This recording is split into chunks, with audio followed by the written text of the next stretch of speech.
Welcome back to Throw and Tell. I'm in Las Vegas and I've got the biggest smile on my face because I am joined by a living legend of the game, ladies and gentlemen, Paul Lim. An honour, a genuine honour. Mine too. Thank you so much for joining me. It's all very surreal that I'm sat here in Las Vegas with you. Yes, So, yes. like, what exactly are you doing here?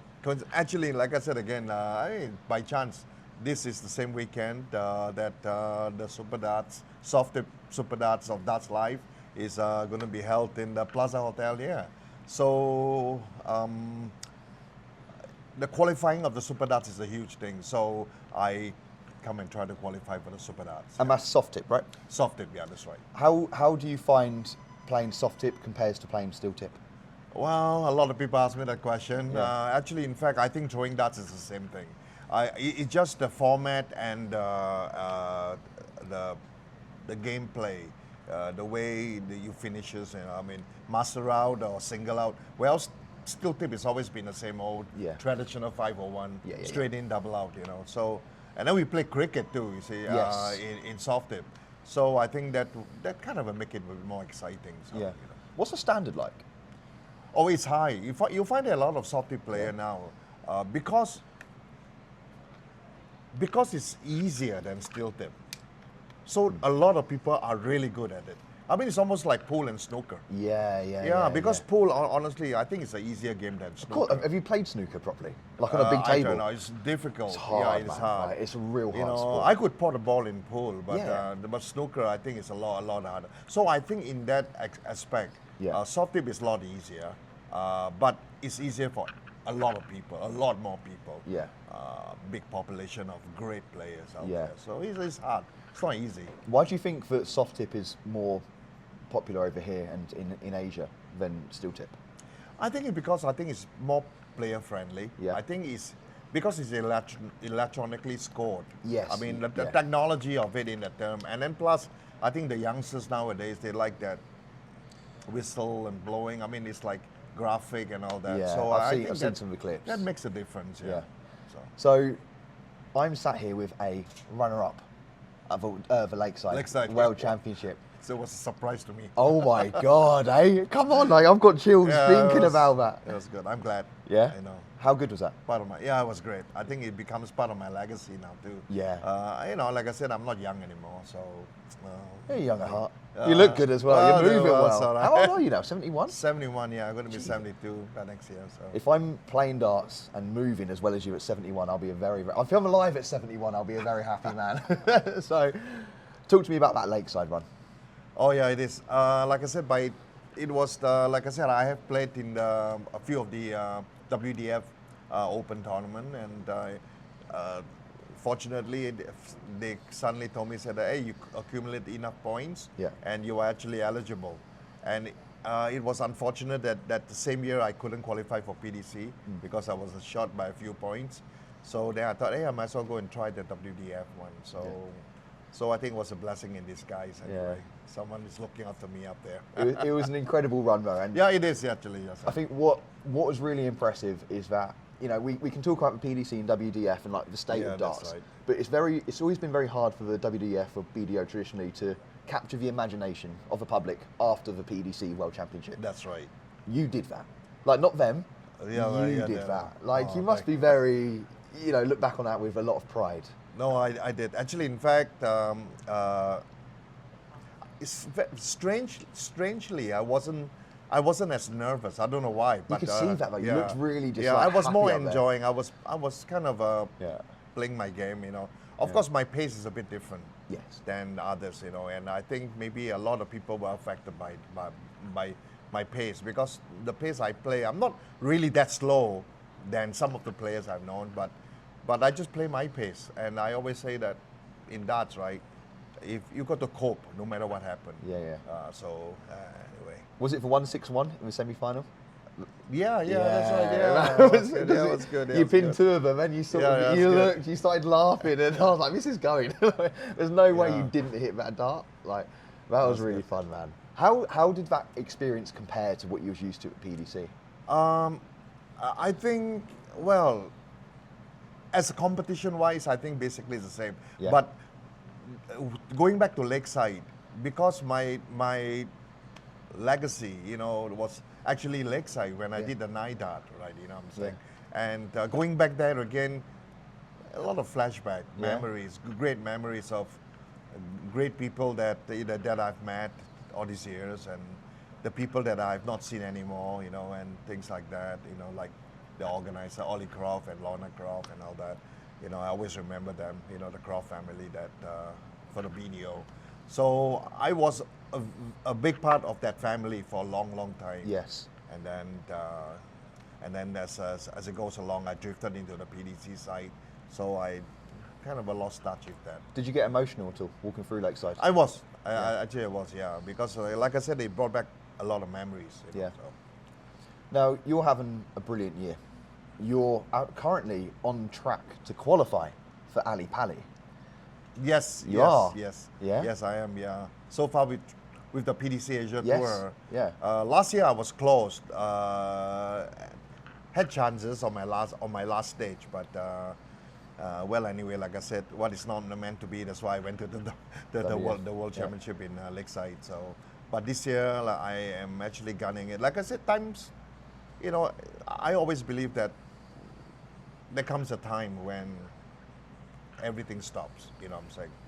Yeah. But as I still have this feel and I still cherish the moment that I engage in competition, I still have the hunger for it. So I will pursue the best of my ability to what I can do. Where's this career resurgence come from in the last 4 or 5 months? I think it's because I keep telling myself time is coming up. It is. Yeah, it's running short because you're closer to the end than you are the start now. That's right. So I feel that hey, I have to give it my go now. Right? I mean, give it my all, and so I think I'm excited. Yeah. So I think. I don't really know. This could be the last year for me. Don't PDC. say that. I really don't know.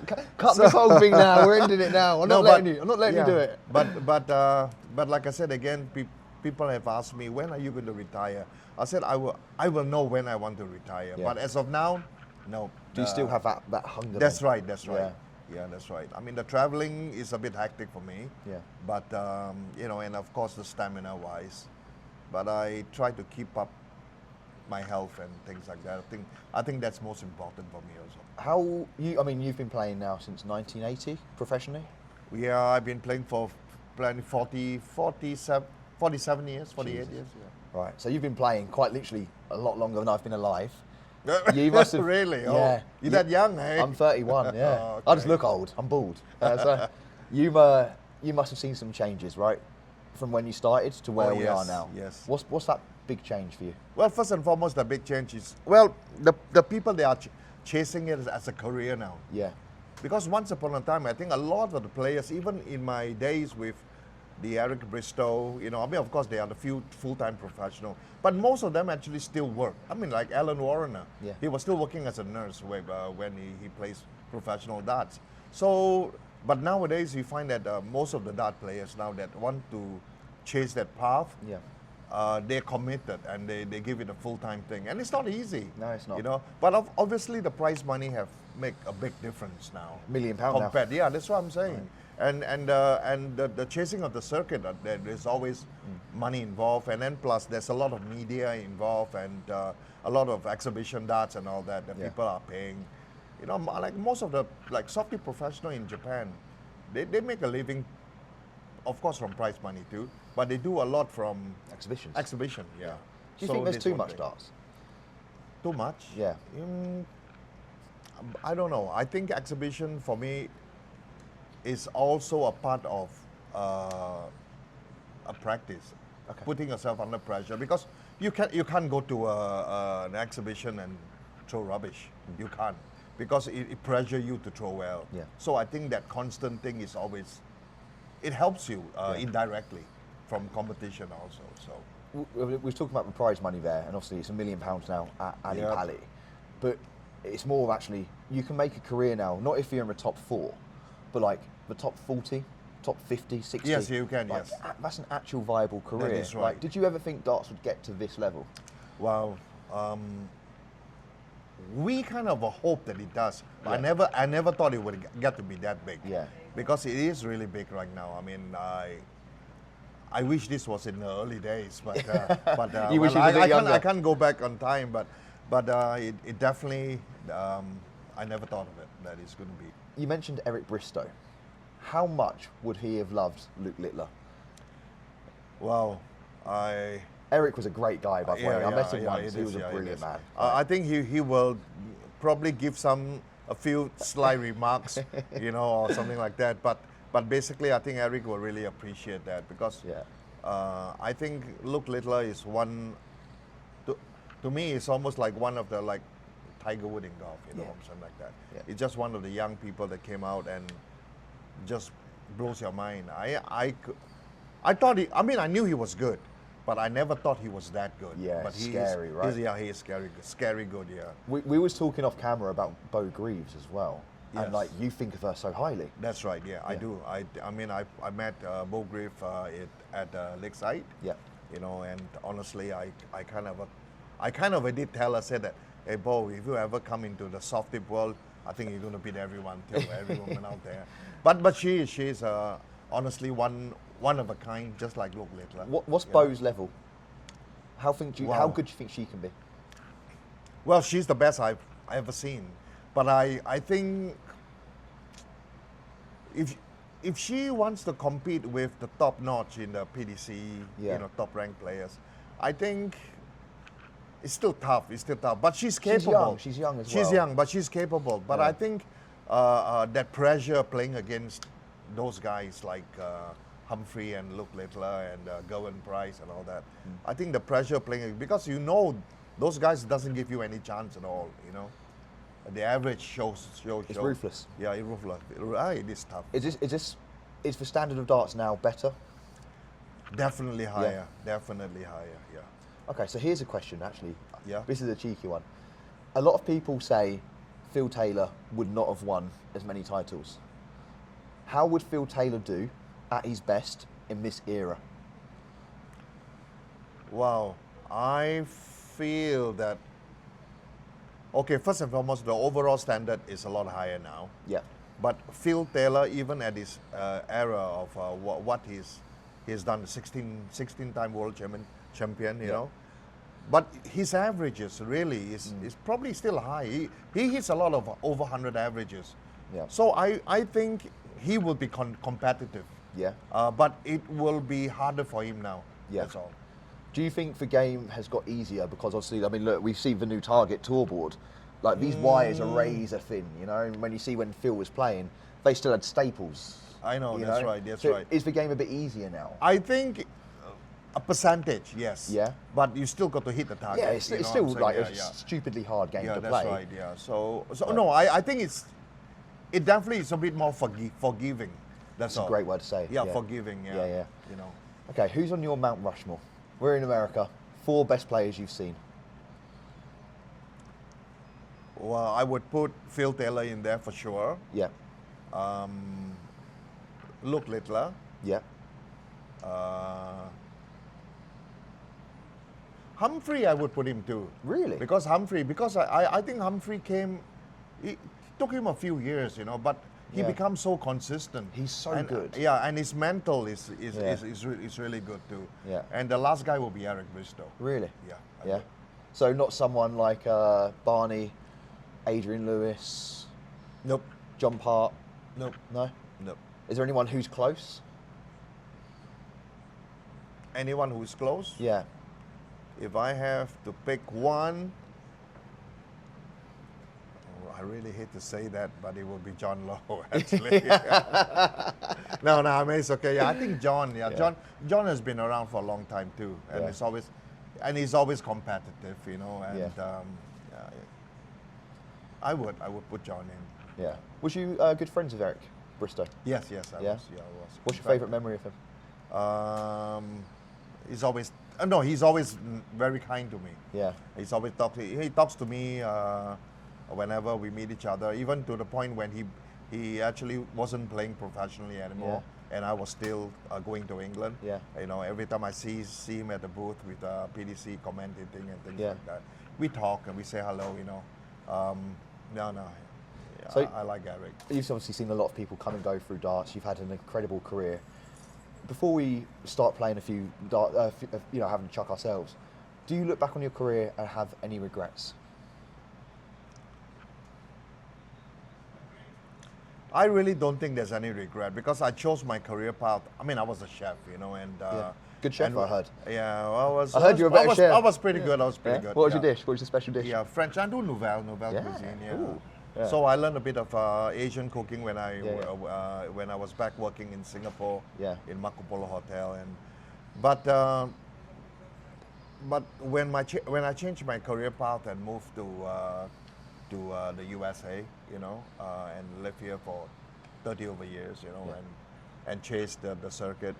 I think it was my big step of changing my life because, and it was not easy in the beginning, but definitely it has created my path and my legacy as a dart player, So I've got one I want to throw at you, which is a regret that I have on your behalf. Okay. Gary Anderson, 9-darter. Oh yes. Come on. Yeah, it was. It was. That would have been maybe the best moment in the history of sport. It would be, and honestly, yeah, I think about. I still do think about it because it would be a record that is hard to beat. Yeah. That doing on both World Championship, So that was this is so strange, and you have to indulge me here for a minute. I've been a darts fan for a long time, right? But I think it was that moment, watching it in the pub with my mates. Okay. It was a Friday night, and we watched it, and the whole pub come to a stop, and then obviously triple 20, 19s, and like the whole pub was just hooked. That's right, yeah. Like that's such a vivid memory for me. So I need to thank you for that. But I'm annoyed you didn't hit it. Yeah, I know. I tell you what. In fact, funny part, I lost that leg too. Yeah, you did. But then the next leg I did a 10-darter. Yeah. Oh, it's strange, but anyway. Yeah. Gary Anderson's a great player as well. Oh, he is, and he's a gentleman. I always don't. He was, I think, more upset that you missed it than you were. Yeah, he was very supportive, actually. In fact, yeah. Right, should we throw some darts ourselves? Sure, let's do it. Let's go. Paul, we was just watching back that 9-darter, by the way, and then in that time you've been pinging that triple 20. So go on, have a chuck. Show us the magic. Okay. And more importantly, why aren't you wearing your sleeve, your Under Armour? I forgot to. My sponsor is gonna kill me. So your throw, we was talking again. Like steel and soft for you is very similar. Okay. Yes. Yeah, it is. Talk me through how you throw a dart. I want to see it. Well, importantly, I think the grip is very important. How you hold your darts is important too, because if you're gonna grip it correctly, then it will actually be. Well, you got to hold it till that when you release your darts, that you got to feel that you are in control of your throw, because you cannot it like falls off your finger when you move too much and things like that. Yeah. So hold it firm, steady. Actually, it's basically 2 finger. It's simple enough. 2 finger and a thumb. Hold it and it's firm, and then just set up between your on your eye, looking to the target, because everything is on the line. So whenever wherever you stand, a lot of people stand different way. But I basically like to throw where I know that I'm in sight with the line from my shoulder. Yeah.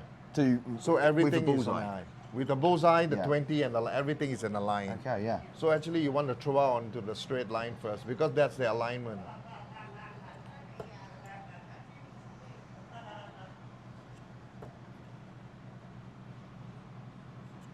Oh, Paul, man! I felt you breathing on my neck. So, has your throw changed in the 47 years you've been playing? It actually, well, when I first started off, actually, that was when I made my major change. Okay. When I first started off, I wasn't a bad dart player. Yeah. I was just playing casually in pubs and all in England. Yeah. And I was holding my darts like that in the Wow. early days. Right. And then what I do is that when I pull back, I twist it.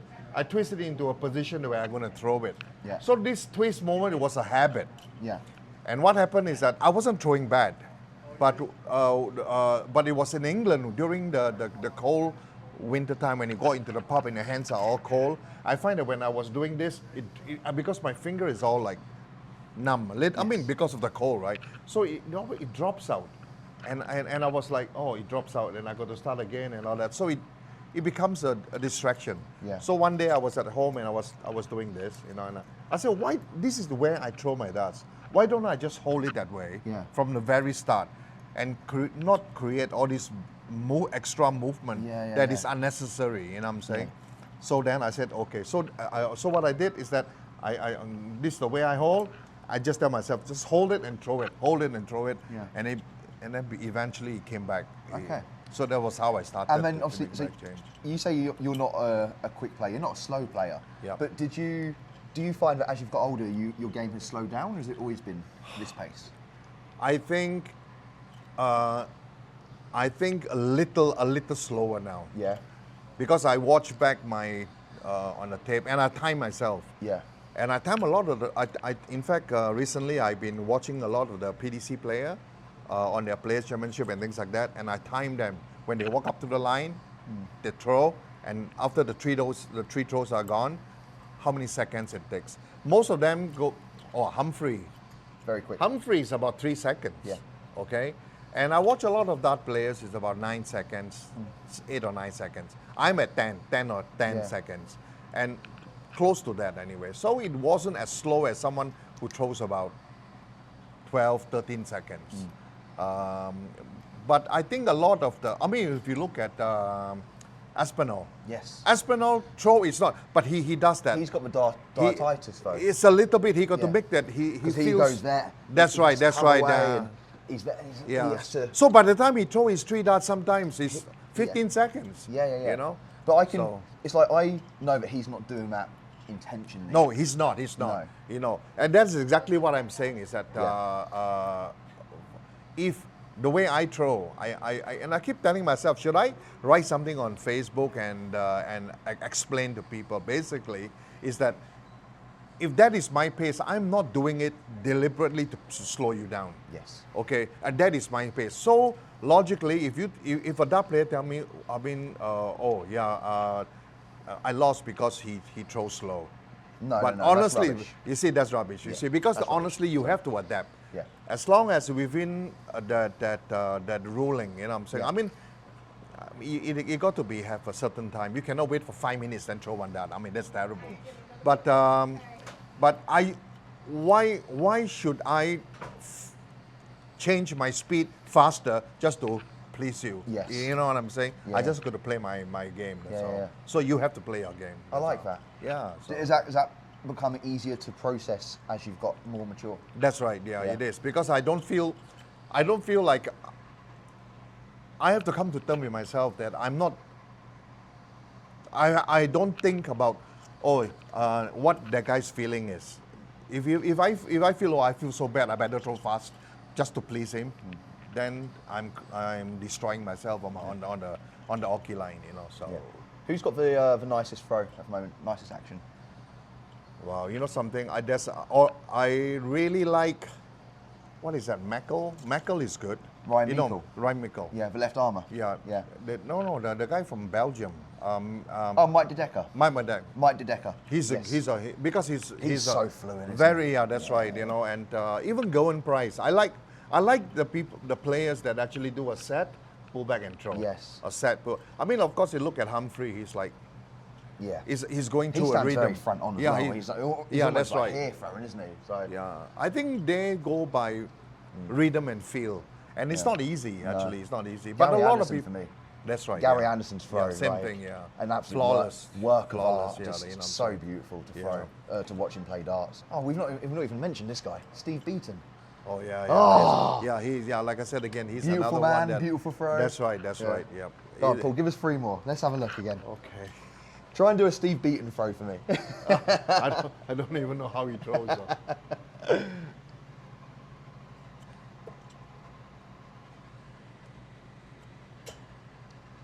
It's remarkable at the age of 71, you are still doing this, Paul. It really is. Yeah, it is. I think it's not as hectic. So, I mean, I could still play golf. Yeah. And I'm not a bad golfer too. But if you tell me to go and play soccer or you go and play rugby, I can't do that. Rubbish. Right. Well, I'll tell you what we'll do. Okay. We'll end this here because I want to give you an actual game. Okay. We'll play that separately. That's coming soon on the YouTube channel. But Paul, my honour, genuinely. Thank you so much. Hey, thanks for It's been a having pleasure, me. man. Thanks for having me. Thank you. Yeah. So that was Throw and Tell with Paul Lim. We're going to do a game of pub darts coming soon. So let's get into it.